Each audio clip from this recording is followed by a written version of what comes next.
আপনার কাছে ছবি তোলাটা বেশি ইম্পর্টেন্ট হয়ে গেল একটা মেয়েকে বাঁচানোর থেকে? আপনি কেমন মানুষ? হ্যাঁ, একটা অসহায় মেয়ে তার সম্মান বাঁচানোর জন্য প্রাণপণে চিৎকার করলো, আর আপনি ছবি তোলায় এতটাই মগ্ন হয়ে গেছিলেন যে তার চিৎকার আপনি শুনতে পেলেন না। আপনার কাছে ছবি তোলাটা বেশি ইম্পর্টেন্ট হয়ে গেল একটা মেয়েকে বাঁচানোর থেকে?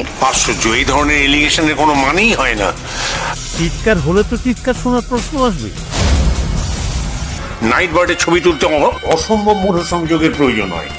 সামান্য আওয়াজ হলে মনোসংযোগ ক্ষুণ্ণ হয়, আর সেখানে কোন রকম চেঁচামেচি চিৎকার কিচ্ছু হয়। কি মুশকিল, তখন মারাত্মক ঝড় বৃষ্টি হচ্ছিল, হাওয়ার বেগ, এইসবের মাঝখানে উনি হয়তো আমার চিৎকার শুনতে পাননি। না মিস দত্ত, উনি শুনতে পাননি কারণ সেখানে কোনো চিৎকারই হচ্ছিল না। আজই ডাউনলোড করুন আর এনজয় করুন আপনার পছন্দের শো।